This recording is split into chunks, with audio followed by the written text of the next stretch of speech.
बिस्मिल्लाहिर्रहमानिर्रहीम, अस्सलाम वालेकुम। मैं हूं मखदूम शहाबुद्दीन। 11 नवंबर 2025 मंगल के दिन का आगाज़ हो चुका है। भारत के दारुल हुकूमत नई दिल्ली में होने वाले धमाके के बाद इस वक्त सूरत हाल तशवीशनाक है और मामला ख़तरनाक रुख इख्तियार कर गया है। पाकिस्तान ने भी एक नया नोटम जारी कर दिया है। लाहौर की एयर स्पेस बंद करने का फैसला, और इस वक्त बॉर्डर के अक्रॉस पाकिस्तानी साइड पे पाकिस्तान एयरफोर्स और इंडियन साइड पर इंडियन एयरफोर्स की कुछ हैवी मूवमेंट। इस हवाले से कुछ एक्सक्लूसिव डिटेल्स हैं जो आपके सामने रखनी है। पाकिस्तान एयरफोर्स और पाकिस्तान आर्मी और पाकिस्तान नेवी तीनों को इस वक्त हाई अलर्ट पे डाल दिया गया है, और भारत के इस फॉल्स फ्लैग के हवाले से भी कुछ तशवीशनाक डिटेल्स हैं जो आपके सामने रखनी है। और इस वक्त मैं ट्रैवल कर रहा हूं, लेकिन ये कुछ ऐसी डिटेल्स हैं जो आपके सामने रखना बहुत ज़रूरी थी, और इन्हें समझना भी हर पाकिस्तानी के लिए इस वक्त बहुत ज़रूरी है। और भारत का हमने पूरी रिसर्च करके हमारी टीम ने जो एक नैरेटिव अब बिल्ड करने की अराउंड दिस इंसिडेंट, जो कि बड़ा अफसोसनाक है, जो बिल्ड करके सिंदूर 2.0 की तरफ इंडिया बढ़ने जा रहा है, उसे भी हमने समझना है। अगर अभी तक आपने इस वीडियो को लाइक नहीं किया तो लाइक जरूर कर दें, कमेंट सेक्शन में पाकिस्तान जिंदाबाद का नारा जरूर लिखें, और जिन लोगों ने चैनल को सब्सक्राइब नहीं किया उनसे मेरी ये दरखास्त है कि चैनल को भी लाजमी सब्सक्राइब कर लें। नाज़रीन इकराम, नई दिल्ली में ये धमाका होता है। कुछ खबरें आती हैं ट्विन ब्लास्ट है, यानी दो धमाके हुए, बाद में कहा जाता है कि ये एक सिंगल ब्लास्ट है।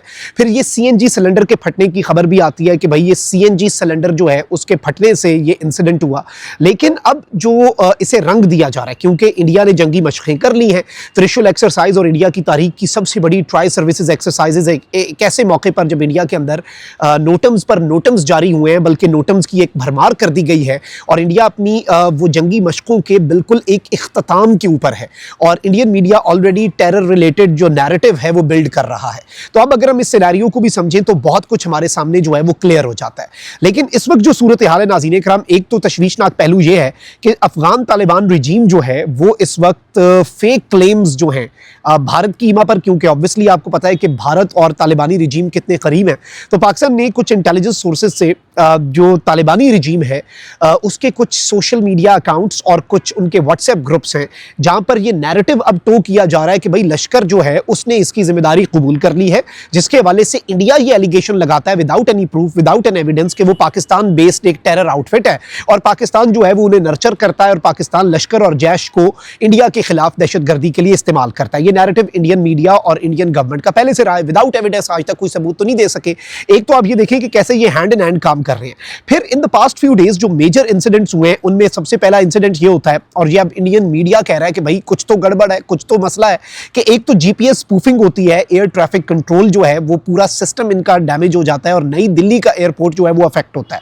फिर ये कहते हैं कि गुजरात में एंटी टेररिज्म स्क्वाड जो है उसने 3 आईएसआईएस के जो दहशतगर्द हैं उन्हें पकड़ा। फिर कहते हैं कि जी फरीदाबाद के अंदर एक दहशतगर्द से 3000 किलोग्राम ऑफ एक्सप्लोजिव्स पकड़े जाते हैं।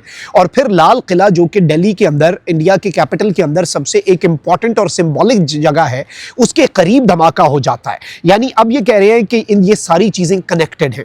लेकिन इसके साथ ही साथ पाकिस्तान ने जो एक्शन लिया है और पाकिस्तान अब जो करने जा रहा है, और पाकिस्तान का जो नोटम है, मैं उस पर भी आता हूं, लेकिन पहले जरा इस चीज को समझते हैं कि इस वक्त कितनी कॉन्ट्रडिक्शंस हैं इंडिया के इस मौकफ के अंदर, और अब ये कैसे इस इंसिडेंट को पाकिस्तान के ऊपर डालकर एक दहशतगर्दी का इंसिडेंट बनाने की कोशिश में मसरूफ अमल है।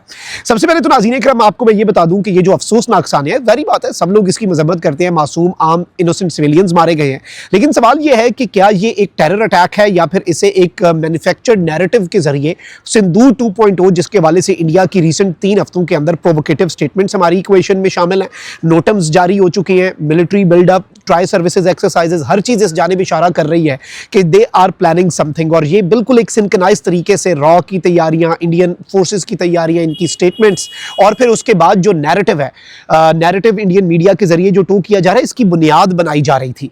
लेकिन अब आप ये देखें कि 3-4 चीजें हैं जिससे मसला जो है वो ज्यादा गंभीर हो रहा है। सबसे पहले तो पहला सवाल ये हो रहा है कि ये जो गाड़ी जिसमें धमाका होता है, क्या ये सुजुकी मारुति है या हुंडई की i20 है? अब लोकल विटनेस जो है नाज़रीन इकराम, जिसने वहां से मलबे में से जो लाशें हैं वो निकालने में मदद की, उसने ये कहा कि भाई ये सुजुकी मारुति है, ये i20 नहीं है हुंडई का मॉडल।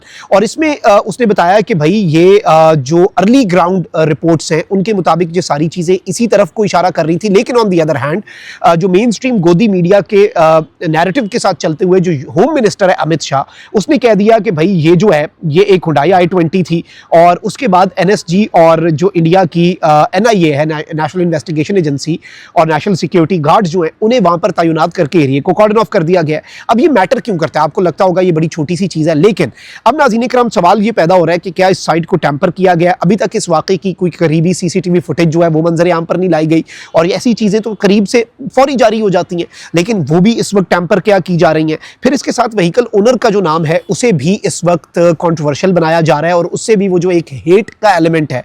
पहले ये बताया जा रहा है कि नदीम है जी इस व्हीकल का मालिक, फिर कहते हैं सलमान है, फिर तारिक है। अब नाज़रीन इकराम ग्राउंड रिपोर्ट्स ये बताती हैं कि ये नदीम जो फरीदाबाद हरियाणा का कोई रिहायशी है उसके नाम पर गाड़ी थी। फिर कुछ इंडिया के जो गवर्नमेंट के करीब थ्रेड समझे जाते हैं वो कहते हैं कि भाई ये गाड़ी जो है ये एक सलमान नामी शख्स के नाम पे थी, जो कि एक चलान के जरिए सितंबर 2025 का लेटेस्ट चलान है उसके जरिए कंफर्म हो रहा है। लेकिन अब ये कह रहे हैं कि जी ये तारिक एक शख्स है जो कि जम्मू कश्मीर पुलवामा से ताल्लुक रखता है उसके नाम पर है। अब ये पुलवामा का एक तो वो जो एक चीज वापस वो याद करवाना और उससे उसके साथ इसे कनेक्ट किया जाना, और ओनरशिप ट्रेल जो है वो अब यूं लग रहा है कि वो स्क्रिप्टेड है और हरियाणा से कश्मीर ओवरनाइट ही ये तब्दीली हो रही है। इसकी वजह यह है कि सिर्फ सेंसेशनलिज्म और वो जो एक नैरेटिव है ताकि इसे एक टेरर इंसिडेंट का रंग दिया जा सके without any proof, without any evidence, उसकी ये बेसिकली बुनियाद डाल रहे हैं।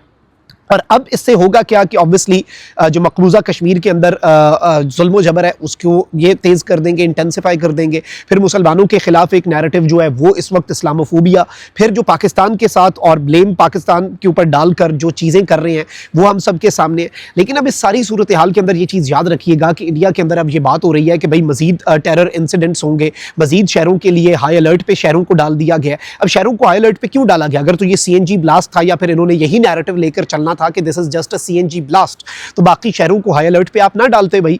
और ये अगर एक एक्सीडेंट ही था तो इंडिया इसे हर एंगल से इस वक्त इन्वेस्टिगेट करके कोई नैरेटिव ऐसा सबके सामने ये लाएंगे जिसमें ये पाकिस्तान के ऊपर ब्लेम शिफ्ट करें, और फिर ऑब्वियसली उसे यूज करके ये सिंदूर 2.0 जिसके हवाले से ये कह चुके हैं कि इट हैज ऑलरेडी स्टार्टेड, तो ये सिंदूर 2.0। और अभी ये बताया जा रहा है कि LOC के करीब जो है पाकिस्तान की एयरफोर्स तो मुकम्मल हाई अलर्ट पे। मैं आपको बताऊं जो पाकिस्तान एयरफोर्स का कमांड एंड कंट्रोल का नेटवर्क है ना वो इतना बेहतरीन है, और भारत के अंदर आम हालात में भी कोई त्यारा उड़ता है ना तो उस त्यारे को एंगेज करने के लिए हमारा त्यारा भी उड़ जाता है, वो बेशक इधर आए या ना आए। ये 24/7 एक्सरसाइज चल रही होती है, मतलब इस कदर पाकिस्तान रियल टाइम में चल रहा होता है।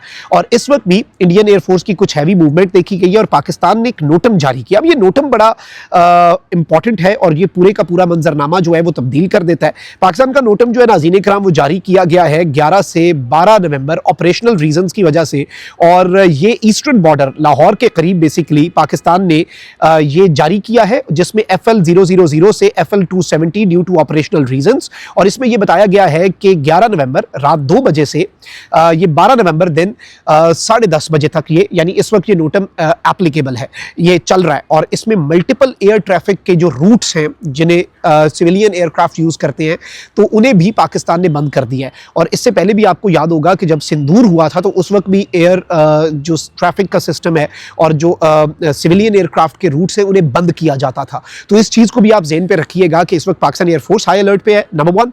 नंबर 2, पाकिस्तान नेवी भी अपनी तैयारियां मुकम्मल किए हुए है क्योंकि इंडिया इस मरतबा डीप सी में कोई एडवेंचर कर सकता है ताकि पकड़ा ना जाए। And on the other hand इस वक्त जो सिनेरियो बन रहा है उसमें अगर हम ये देखें कि ये जो नोटम है ये पाकिस्तान की तरफ से जो जारी हुआ है ये इस जानिब एक क्लियर इंडिकेशन है कि पाकिस्तान इज एंटिसिपेटिंग कि इंडिया इसे एक फॉल्स फ्लैग के तौर पर इस्तेमाल करके, एक प्री टेक्स्ट और एक जवाब के तौर पर इस्तेमाल करके पाकिस्तान के खिलाफ जंग छेड़ सकता है। एक और पॉसिबिलिटी ये है कि क्योंकि ये सीज फायर जो है ये ट्रंप का ब्रोकर्ड है तो इसे तोड़ने के लिए भी बड़ा जवाब चाहिए, तो इसलिए बाकी शहरों का अलर्ट जारी किया गया। और बाकी शहरों के अंदर भी अनफॉर्चुनेट इंसिडेंट्स क्या होकर ऐसे होते हैं और उन्हें पाकिस्तान के खिलाफ क्या इस्तेमाल किया जाता है। आई थिंक इसमें न्यूट्रल ऑब्जर्वर्स और जो प्रॉपर दुनिया के अहम तरीन ममालिक हैं उन्हें फौरी इसके अंदर मामले के अंदर इंटरवीन करके एक बड़ी तबाही जिस पे इस खित्ते को और अल्टीमेटली दुनिया को नरेंद्र मोदी लेकर जाना चाहता है, क्योंकि पाकिस्तान वांट्स पीस। लेकिन अगर जंग मुसल्लत की गई तो फिर पूरी दुनिया ने देखा कि हमने पहले क्या किया, और इस मरतबा तो हमने वो थोड़ी सी जो 10% हमने रहम दिखाया था हमने वो रहम भी नहीं दिखाना। कमेंट सेक्शन में राय का इजहार जरूर करें। अपना बहुत ख्याल रखें। अल्लाह निगहबान। पाकिस्तान जिंदाबाद।